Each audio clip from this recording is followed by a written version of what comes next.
Welcome to the Successful Nurse Coach podcast.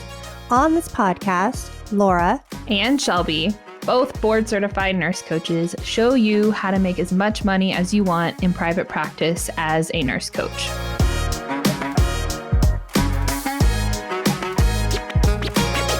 All right, guys, welcome to another episode of the Successful Nurse Coach podcast. Today, we're going to talk about something that is really fun to talk about.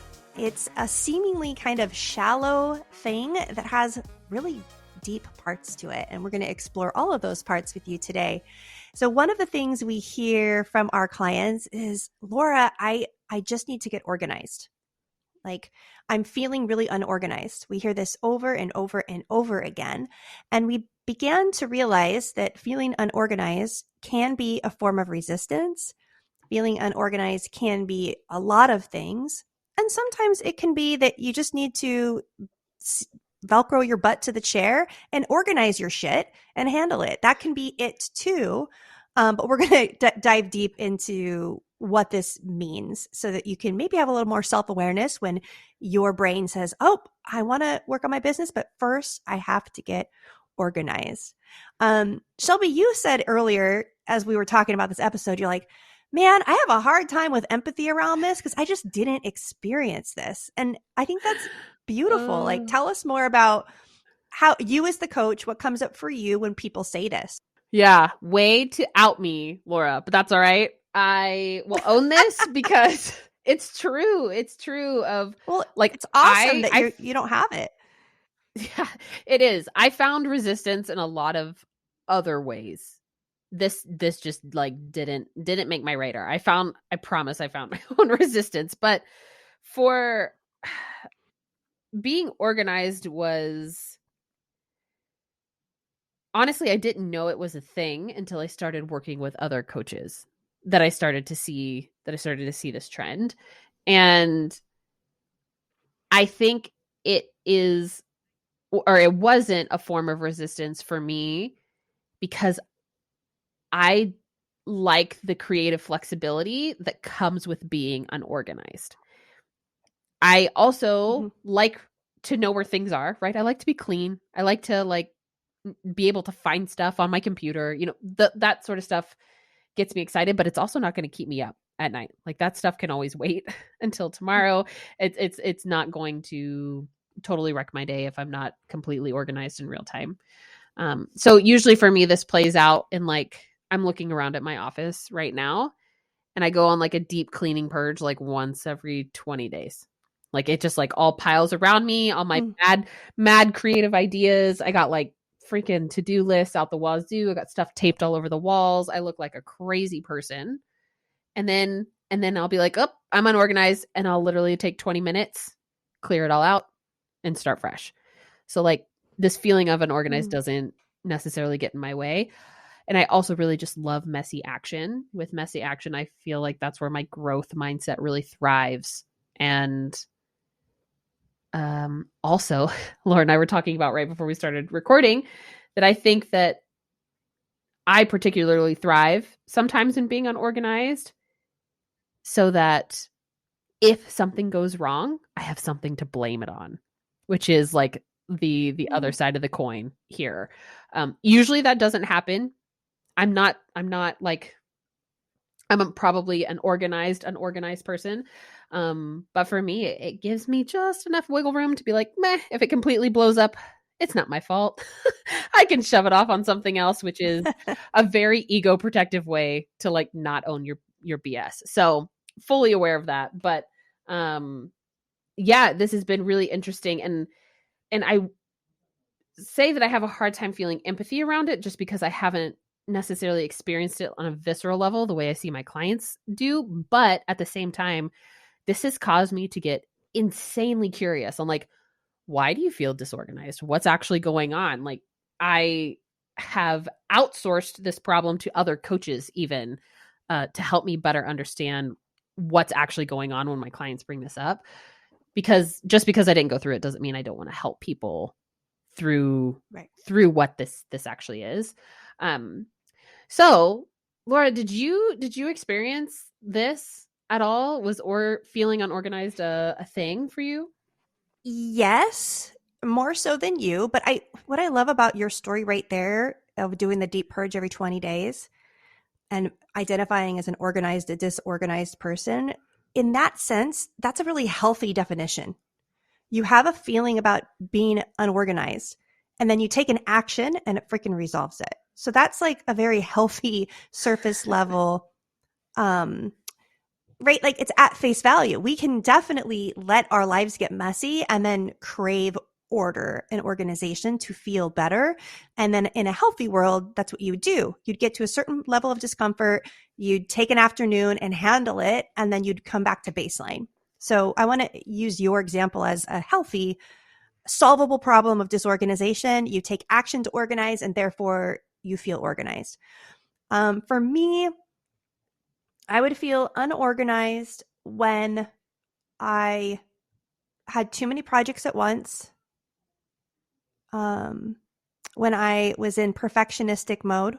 So if I'm in perfection mode, then I'm constantly in idea creation, like creating ideas, which then feels overwhelming and feels unorganized because I can't sit down and begin to pick one and move forward. So for me, disorganization can really be a form of postponing decision making because the fear of making the wrong decision. So it's definitely deeper than that. And most people in my life would call me pretty organized, but I do the same. I think I change my office every 3 months and just move some pictures around, maybe move my desk by like 6 inches to give it a fresh sense of new. Every 3-4 weeks, I'll do the deep clean on my desk to feel organized. But we have clients who they come to the calls every week and that's their number one. I just feel so unorganized. I just feel so unorganized. And that's where we begin to look at it. It's a form of resistance, but where is it stemming from and how do we tackle it as coaches? So for me, to sum it up, it was perfectionism is really what I think made me feel unorganized. Mm-hmm. Yeah. And perfectionism is a really big theme in our community as well. We have a lot of recovering perfectionists. Mm-hmm. So I know your story will land with folks listening here. And I think that it can be helpful to kind of have like a flow chart. We all know flow charts of sorts to one, so you can check in with yourself to see if it's resistance or it's real. And then you have a way to check in with your clients as well. So I think that real disorganization comes from like going on vacation and not working. So you're like not in touch with the day-to-day operations of your business. And that can like leave you feeling a little unorganized. If you're in a big transition, like Laura's about to go through a giant move. I've moved across the country since starting my practice. It's like uprooting your whole life. And then it just feels disorganizing. It's not really. I could open up my laptop at any moment and be just as plugged in as I was at my old house. But something about moving lends yourself to feeling disorganized. Your whole house is in boxes, and we can honor that for what it is. Mm-hmm. Also, I think being out of routine. So if you're someone that thrives on routine, like Laura and I both do, then being out of a routine can be tough. For instance, like I just recovered from being sick for like 2.5 weeks, and I felt disorganized because I hadn't been at my desk in like 5 or 6 days. And it's not that I'm actually disorganized. It's just that I'm out of routine. I can jump back into my routine at any time. Mm-hmm. And then Laura, do you mind talking about this one with the like with being self-employed and creating boundaries, because it gets blurry real quick? Oh, it gets so blurry, you guys. So if you're working from your home, then there's the boundaries of when you're working, when you're not working, and you don't have to clock in. I mean, if you have client calls, those are great because those are things you can't be late for. They're in your calendar. You have to show up and do a specific task at a specific time, and that will build some structure. But if you're just starting out and you don't have a whole lot of client calls, and then you have blocked off on your calendar, you're going to work from 9 a.m. to 1 p.m. one day on your business, and you go sit down at your desk with 4 open hours and no plan, that feels unorganized because you don't know what to do next. And your brain will do all sorts of funky things in trying to be comfortable. And one of them is, I need to organize my laptop. I need to organize my office. I'm going to go to Staples and spend $100 on weird stuff to make my brain feel more organized in my office. Because honestly, I just don't have any structure for my day. So I feel like we have to pre-create structure and then go do the things we say we're going to do, regardless of how we feel. And that promotes a sense of organization over time. Because if a job, you clock in, you go to huddle, like there's these things in your day that are non-negotiable that you have to show up on time and do the task. And as being newly self-employed, there's so much openness that you can start to swim in it and feel unorganized. Yes. I remember you used to say this phrase all the time of like, eat the frog. Just like declare the uncomfortable thing in your day and then go do it, check it off your list and be done. And in the beginning, you have so much time, especially if you're not working. Like if you get to have coaching be just your full-time thing right out of the gate, like Laura and I both essentially did, you kind of don't have a lot to do. You could definitely do everything you needed to do every single day, probably within 2 to 3 hours max. And I remember I would sit at my desk and scroll Facebook for like 6 hours and call that a work day. Like that's not that. And then I would save the things that were uncomfortable for like the last 30 minutes. I would cram them in all at the end. And so I mean, I still got it done, but I could have just like done the thing, scrolled Facebook for 30 minutes and then like gone and done something fun with my day and not sat and pretended that I did work. Yeah. So those are. Can I ask you a question really quick? Yeah. Shelby? Because we see different types of clients. We see clients who work full time, have 2 small children, and start a business successfully. Yeah. Okay. Which they have literally 6 hours a week or 8 hours a week total. And then we see nurses who don't have kids, don't have a job, who have 40 hours or more a week, feel unorganized and like they don't have enough time. So there's this disconnect with reality and with the feeling. And I found sometimes that the less time that people have to dedicate to coaching, the more willing they are to use those hours for the right activities because they have to, right? Have you seen that too? Yeah. And I think that, oh, what's the saying? It's like, why you can't is why you must. So like these nurse coaches that we support that have really full lives and might not have a lot of support, they are uncomfortable, right? They are so uncomfortable that they will do anything to move. When you have a lot of time and there's nothing, I'm trying to think of some hard examples while being protective of our clients. But like there's like certain stressors in your life, right? So like small kids is one, finances is another, having a support system, whether it be like coach, partner, family, friends. I feel like those are the 3 big ones that we coach around.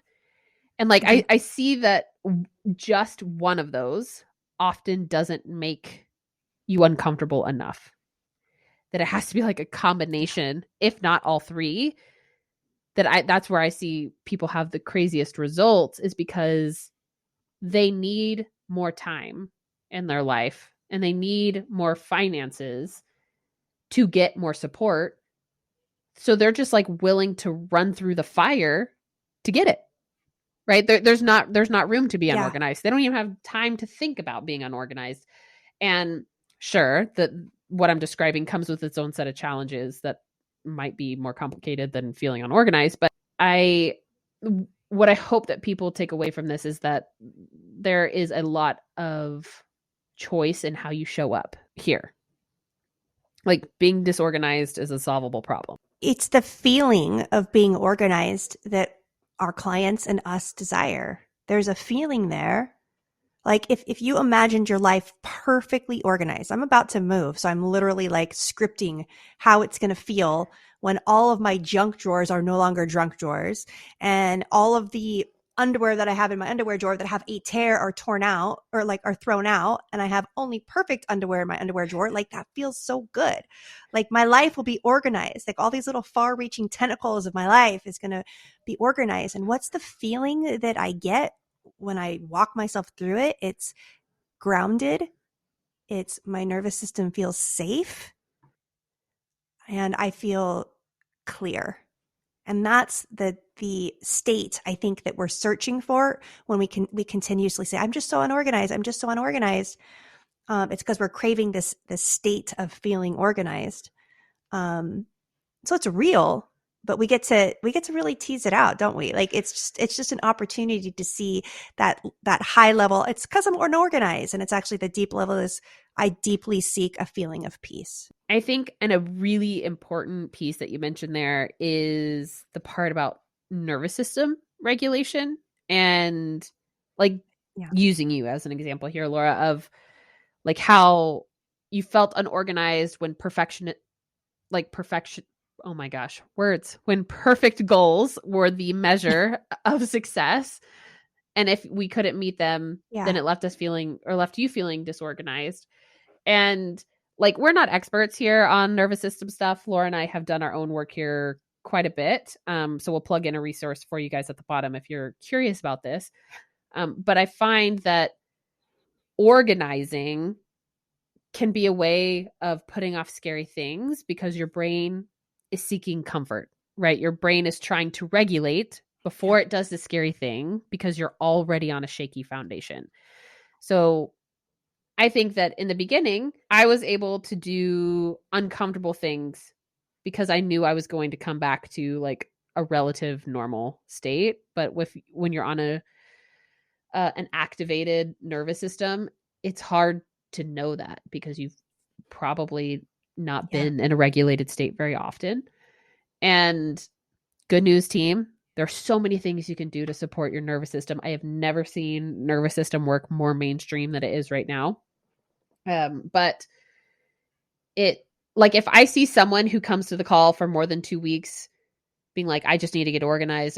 I feel so unorganized. And then I ask them about their disorganization and they're not like really able to tell me about it. They can't quantify it. They can't qualify it. Or if they can, and then I give them homework to feel more organized, or we co-create a plan to feel more organized, and then they don't do it for like 3 months. That to me is like red flag for resistance, red flag for nervous system work. It's just like something's not adding up, right? And you, most of the time, especially with nervous system work, you can't push somebody through that. Like there's actual deeper healing that needs to happen first before they're able to move through it. Right. So if it takes longer than 2 weeks to get organized, we can just call it resistance. And then we can explore the deeper part of where that's coming from. Because the brain is always going to seek comfort. It's what it does. It's always trying to do that for us. And when you start a new business as a new nurse coach, there's so much discomfort in that beginning process that it's going to find ways to sabotage you and keep you comfortable. So we can hit it from two directions. We can hit it from how do we make you feel more peace in your life in general, so that when you do have to do the scary things, you can come back to that peaceful place. Or do we push you through it? Is it just acknowledging it, realizing that, hey, I'm actually not that unorganized. It's a feeling that I'm having and I'm going to do it anyway. And it's okay. And either there's nothing wrong here. It's just how human brains work. And we just get a front row seat to the multitude of ways that the human brain tries to stay comfortable in this process of becoming an entrepreneur. Totally. A story comes to mind, Laura, of a client. Gosh, this was a while ago. This was probably 2 years ago. And it was in the beginning of our time working together. And she came to the call and she's like, I just need a list. I was like, okay, of what? And she goes, I need a list of things to do so that my business feels set up. Right now, it doesn't feel set up. I don't feel official. This is actually like part of how our Mm. business basics checklist was born, which you can find on our website under the new grad resource. But I gave her the list. She looked at the list and then she came to the call the next week and she's like, okay, turns out I didn't need a list. I'm just actually really scared to talk to people. I was like, yeah, I know. Like, I know this is where we were going. And it actually developed into her having a really big fear of being told no or hearing a no or saying her price out loud and getting told a no. So I was able to support her, through that. I think you actually, Laura, ended up giving her, she did a no challenge and she like proposed 10 times and got 6 yeses, which is just like freaking bananas. She went out to get no's to rip off that Band-Aid, and she ended up creating a long list of clients. And I think that that's a really good example of someone who was using feeling disorganized just as like a scapegoat, right? And I was able to challenge her and she was able to move through it, and there was a payoff at the end. And so sometimes it is that simple, right? And that's why working with a coach can be really helpful, because Laura and I have seen this play out like 100, literally more than 100 times by now. Like we have like a sense of when to push you and when to hold you in a little bit more tenderness. And it's so hard to do that on your own. Like, it's just challenging, especially when you're new in all the ways. You would always say, just take messy action. And I love that term. Now, you're the first person that's the first time I'd ever heard that term. And it's like a way of being, right? To take messy action, to take action before you're ready, to take action before every perceived prior step is complete and perfect. Because I heard this from somebody the other day, half of our lives are in transition. So 50% of our life is in transition in health, transition in jobs, transition in relationships, transitioning from mother or from not being mother to a mother, moving. And if our brain is always telling us, wait till you're settled, wait till you're organized before you start, then 50% of our life, we've created a thought pattern that says we don't have to do anything because it's not the right time. And messy action is the antidote to that. It's Mel Robbins, the 5-second rule. It's like having a thought. I'm going to call this client and see how they're doing, and counting down 5, 4, 3, 2, and then just picking up the damn phone and calling him right there. And I've been a front row seat, Shelby, to you doing this. Like when I fly out to Texas and we work for 2 days at the hotel or in your co-working space, we'll have a thought about something. And before I'm finishing the sentence, Shelby's already got her phone up and she's calling the person or messaging the person, or I'll just call this person. It's like this ability to take action in the mess, because life is a mess. Right. Yes. It's a mess. Yes. And again, we can all thank my first coach for that term of messy action. It is, I think, probably what was appealing for me to work with her in reflection, just because I have never felt like I have it all figured out. Like, I didn't ever feel like the smartest person in school. I sure as hell never felt like the smartest nurse in my class. Like, but I did it anyway, right? Like, I was good enough to take care of people. And I think this, now I don't even think twice, right? And I'm trying to like quantify or qualify, or maybe I'm not even using the right word, but like there's not a hesitation at all in my mind of like, oh, we have an idea, we want to host a retreat here, let me just message them and see how much it costs to see if like it's even worth entertaining that idea. Or I can't, keeping a to-do list, if I write it down, it's likely going to take me 7 days longer to do it, rather than if I just do it in the moment. Yes. And do it. Like, if it takes less than 60 seconds, just freaking knock it out. Just do it. Yeah. Oh my gosh, that was like brilliant what you just said right there, because I want to take 2 different examples. What you just said is, there's this retreat center and we should throw one of our retreats there. So you don't start making a list. Okay. Your first thought is, okay, let me create a spreadsheet on Excel about all the steps to create this retreat. And then what I'll do is I'll spend 2 weeks and I will color code my Excel spreadsheet with my brand colors so that it's pretty when I look at it.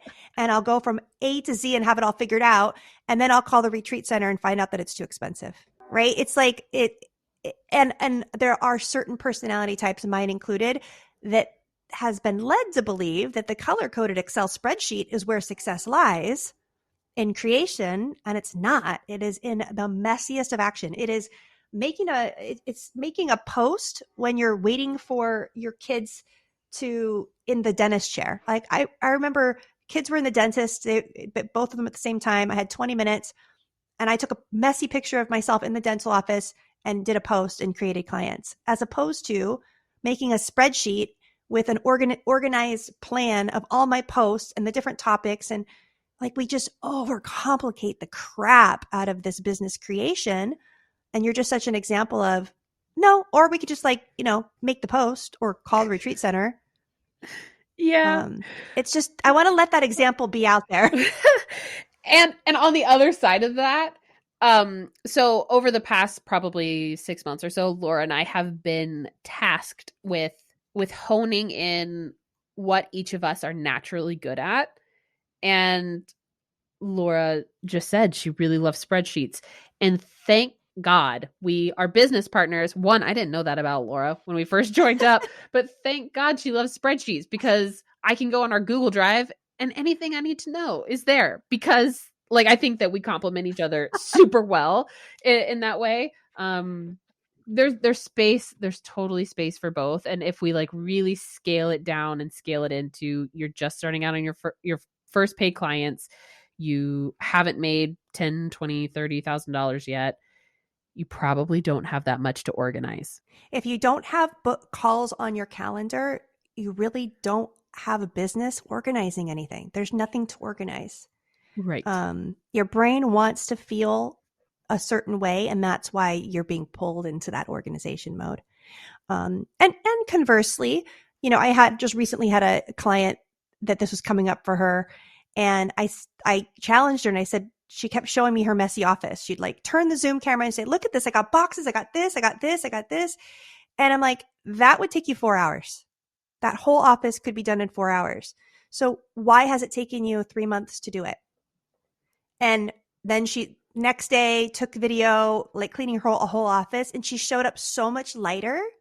So for her, it was real. It was just like the encouragement of, okay, go handle the thing then. If this is an actual real taking up bandwidth in your brain, every time you go into your office, all you do is have a 100 numbered list of things to do, then take care of them so that when you go into your office, it doesn't feel that way. So you start your workday feeling better.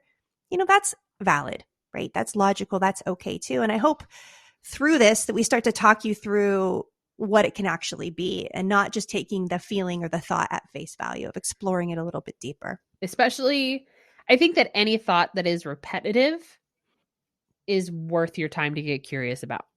So if it's, I feel unorganized, I don't feel good enough, or this is too much, I'm too tired, kind of like any of those I am statements that are not empowering. One, if you're a client, please out yourself and tell us about it. But if you're not yet, then write them down and just see if you can trend it. Like, I feel disorganized when ABC happens, or I feel disorganized when I have to do outreach or make a Facebook post or connect with folks. Or I feel unorganized when, fill in the blank. Usually I think it leads to like when we're hungry or tired or stretched too thin. Those are like really big common themes. Where else do we want to go with this, Laura? Anything else feel important? I mean, I feel like where we wanted to go with this is that to be aware of the thought, I have to get more organized before I fill in the blank. Sometimes that's true. And if it's true, then prioritize doing the thing, organizing the room, making whatever it is you need to do. But if it lingers, or you find yourself feeling like you have to prepare to get prepared, to prepare to get prepared, that's a place where challenge yourself and think about what is one thing you could do? What is one messy action that you could take that you could hear me and Shelby just cheering you on in the background? Most likely it's going to have to do something with being visible, talking to another human being, or inviting or creating clients. Usually it's going to be somewhere in that realm that we're going to be cheerleading you for doing messy action. But it's just something to be aware of, and outsmarting your own brain and creating new thoughts that are more empowering, that bring you peace, even if you're in transition, even if your office is a mess. Yeah, that's what I think that this episode was about. This is in no way trying to pick on our clients that come to calls feeling unorganized. It's a way, it's a thing, right? It's a thing we see. It's a big enough trend that we did a whole podcast on it. So we hope it helps. Yes, please let us know what is landing for you, what is resonating. If we made you mad, I would also love to know about that too. You can come find us in our Facebook group, The Successful Nurse Coaches, and come check us out. And like I said, I'll list some nervous system resources for you here at the bottom, just to make sure if that's hitting something for you, that you have a place to go. I don't want that to be a reason that you don't try. I want to make that super clear, that like there's a way to heal, there's a way forward. And if that is like sparking some curiosity in you, I want you to feel fully resourced in that moving forward. Yeah, thanks everyone for joining us. We'll catch you on the next one. Awesome. See you guys. Bye.